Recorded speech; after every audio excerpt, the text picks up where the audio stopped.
किसान की समस्या। सालों पहले गुमथा गांव में रहने वाला एक किसान काफी दुखी था। वो अपनी जीवन की छोटी छोटी परेशानियों को लेकर उदास रहता था और अपने दुख के बारे में लोगों को बताता फिरता था। एक दिन उसे किसी ने सलाह दी कि तुम गौतम बुद्ध के पास चले जाओ, वे तुम्हारी समस्याओं का कोई न कोई हल जरूर निकाल देंगे। उस व्यक्ति की बात सुनते ही दूसरे दिन वो किसान सीधे महात्मा बुद्ध के पास पहुंच गया। गौतम बुद्ध के पास पहुंचकर उन्हें प्रणाम करते हुए उसने बताया कि मैं एक किसान हूं और मैं खेती करके जीवन यापन करता हूं। मैं यहां अपनी समस्याओं का समाधान लेने के लिए आया हूं। दरअसल कई बार हमारी फसल अच्छी होती है तो कभी बिल्कुल भी नहीं होती। इससे मैं बहुत परेशान हो जाता हूं। इतना कहने के बाद किसान ने आगे कहा कि मेरी पत्नी है और वो मुझसे बेहद प्रेम करती है, पर कभी कभी वो मुझे बहुत परेशान करती है। उससे मैं तंग आ गया हूं और कभी कभी लगता है कि अगर वो मेरे जीवन में नहीं आती तो मैं कितने अच्छे से रहता। इस तरह वह अपनी सारी परेशानियां महात्मा बुद्ध को सुनाता रहा और वो उसकी बातें सुनते रहे। जब तक किसान बात कर रहा था तब तक गौतम बुद्ध एक शब्द भी नहीं बोले। वो बस ध्यान से किसान की ही बातें सुन रहे थे। परेशानी बताते हुए किसान बोलता है कि मेरा एक बच्चा भी है। वो है तो काफ़ी अच्छा, पर कई बार मुझे परेशान करता है और मेरा कहना नहीं मानता। उसके ऐसे व्यवहार से मुझे लगता है कि वो मेरा बच्चा नहीं है। ऐसा कहते हुए किसान अपनी सारी परेशानी को बताता गया। इस तरह किसान ने अपने जीवन का सब कुछ जो उसे सताता था और दुखी करता था वो गौतम बुद्ध को बता दिया। अब किसान के पास उन्हें बताने के लिए कुछ भी नहीं बचा और उसका मन काफी हल्का हो गया। महात्मा बुद्ध से सब कुछ कहने के बाद वो उनसे अपनी परेशानियों के समाधान की उम्मीद लगाए बैठा। काफी देर तक गौतम बुद्ध के जवाब का इंतजार करने के बाद बेसब्र होकर किसान ने ऊंची आवाज में महात्मा बुद्ध से पूछा, क्या आप मेरी समस्याओं को लेकर कुछ नहीं कहेंगे? तब गौतम बुद्ध बोले, मैं तुम्हारी किसी तरह से भी मदद नहीं कर सकता। किसान ने महात्मा बुद्ध से ऐसे जवाब की उम्मीद नहीं की थी। वो उनका जवाब सुनकर हैरान हो गया। उसे अपने कानों पर भरोसा नहीं हो रहा था। उसने भगवान बुद्ध से पूछा कि ये आप क्या बोल रहे हैं? क्या आप मेरी समस्याओं का समाधान नहीं कर सकते? मैंने सुना है कि आप सभी की समस्याओं का समाधान करते हैं, तो मेरी समस्याओं का क्यों नहीं करेंगे? महात्मा बुद्ध इस बात पर किसान से कहते हैं कि आपके जीवन में जितनी कठिनाइयां हैं उतनी हर किसी के जीवन में होती है और सबको अपनी छोटी समस्याएं भी बड़ी लगती हैं। आपके जीवन में कोई ऐसी समस्या नहीं है जो दूसरों को न हो। हर व्यक्ति को अपने जीवन में सुख दुख का सामना करना पड़ता है। हम चाहें जितनी भी कोशिश कर लें, लेकिन हमारे जीवन में सुख और दुख दोनों आएंगे ही आएंगे। कई बार हमारे अपने हमें बेगाने लगने लगते हैं, तो कई बारी बेगाने हमें अपने लगने लगते हैं।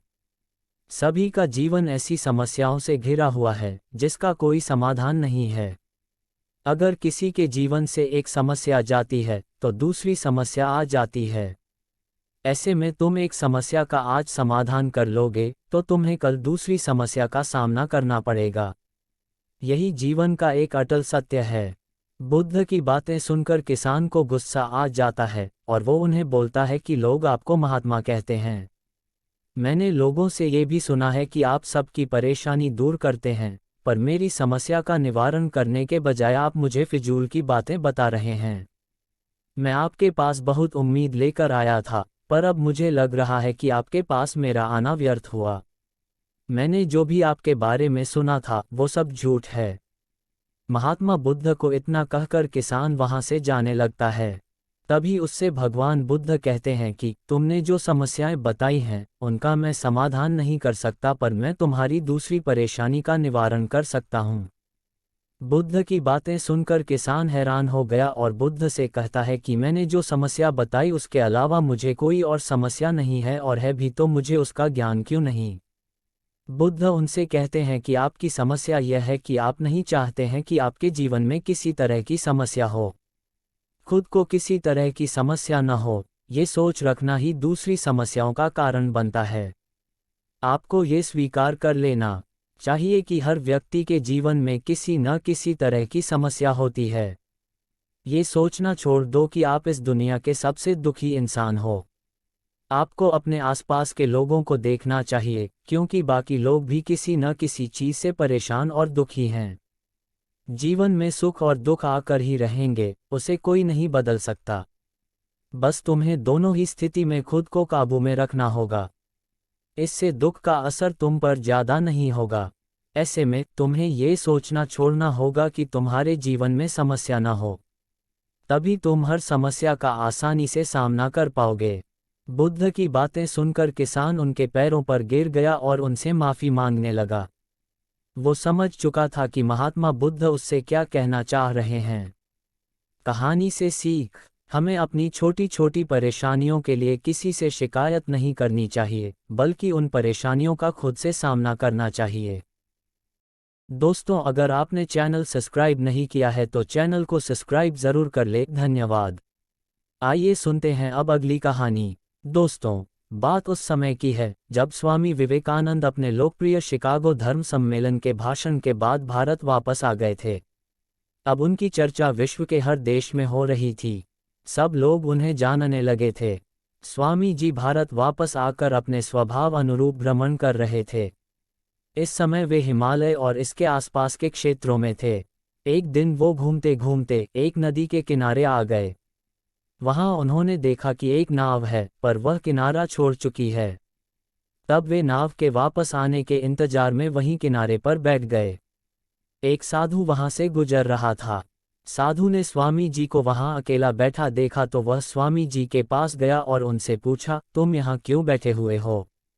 स्वामी जी ने जवाब दिया, मैं यहाँ नाव का इंतजार कर रहा हूँ। साधु ने फिर पूछा, तुम्हारा नाम क्या है? स्वामी जी ने कहा, मैं विवेकानंद हूँ।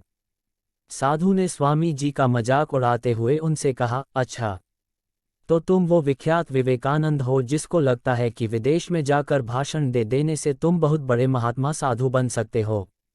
स्वामी जी ने साधु को कोई जवाब नहीं दिया। फिर साधु ने बहुत ही घमंड के साथ नदी के पानी के ऊपर चलकर अपनी शक्ति का प्रदर्शन किया। कुछ दूर तक चलने के बाद साधु ने स्वामी जी कहा, क्या तुम मेरी तरह पानी पर पैदल चलकर इस नदी को पार कर सकते हो? स्वामी जी ने बहुत ही आदर और विनम्रता के साथ साधु से कहा, इस बात में कोई शक नहीं कि आपके पास बहुत ही अद्भुत शक्ति है। लेकिन क्या आप मुझे ये बता सकते हो कि आपको यह असाधारण शक्ति प्राप्त करने में कितना समय लगा? बहुत ही अभिमान के साथ साधु ने जवाब दिया, ये बहुत ही कठिन कार्य था। मैंने 20 सालों की कठिन तपस्या और साधना के बाद यह महान शक्ति प्राप्त की है। साधु का ये बताने का अंदाज बहुत ही अहंकार भरा था। ये देखकर स्वामी जी बहुत ही शांत स्वर में बोले, आपने अपनी जिंदगी के 20 साल ऐसी विद्या को सीखने में बर्बाद कर दिए, जो काम एक नाव 5 मिनट में कर सकती है। आप ये 20 साल निर्धन बेसहारा गरीबों की सेवा में लगा सकते थे, या अपने ज्ञान और शक्ति का प्रयोग देश और देशवासियों की प्रगति में लगा सकते थे। परंतु आपने अपने 20 साल सिर्फ 5 मिनट बचाने के लिए व्यर्थ कर दिए। ये कोई बुद्धिमानी नहीं है। साधु सिर झुकाए खड़े रह गए और स्वामी जी नाव में बैठकर नदी के दूसरी किनारे चले गए। कहानी से सीख: इस प्रकार इस कहानी ने हमें बताया कि ज्ञान और शक्ति का सही प्रयोग आवश्यक है। किसी शक्ति को प्राप्त करके यदि हम उस पर घमंड करते हैं तो यह मूर्खता है। शक्ति का सही जगह पर सही इस्तेमाल करना ही वास्तविकता में बुद्धिमानी है। दोस्तों, अगर आपने चैनल सब्सक्राइब नहीं किया है तो चैनल को सब्सक्राइब ज़रूर कर ले। धन्यवाद। आइए सुनते हैं अब अगली कहानी। दोस्तों, आज की कहानी का शीर्षक है एक चुप 100 सुख। इस कहावत का अर्थ है अक्सर चुप रहने में ही हमारी भलाई होती है। आइए इस कहावत से संबंधित कहानी सुनते हैं। एक जमींदार था, एक उसकी घरवाली थी। घर में 2 जने ही थे। जमींदार खेत में काम करता था और उसकी पत्नी घर का काम करती थी। पति पत्नी दोनों ही गर्म स्वभाव के थे। थोड़ी थोड़ी बात पर दोनों में ठन जाती थी। कभी कभी तो घरवाली का बना बनाया खाना भी बेकार हो जाता था। एक दिन घरवाली अपनी रिश्तेदारी में गई। वहां उसे एक बुजुर्ग औरत मिली। बातों बातों में जमींदार की घरवाली ने बुजुर्ग औरत को बताया कि मेरे घरवाले का मिजाज बहुत चिड़चिड़ा है, वे जब तब मेरे से लड़ते ही रहते हैं। कभी कभी इससे हमारी बनी बनाई रसोई बेकार चली जाती है।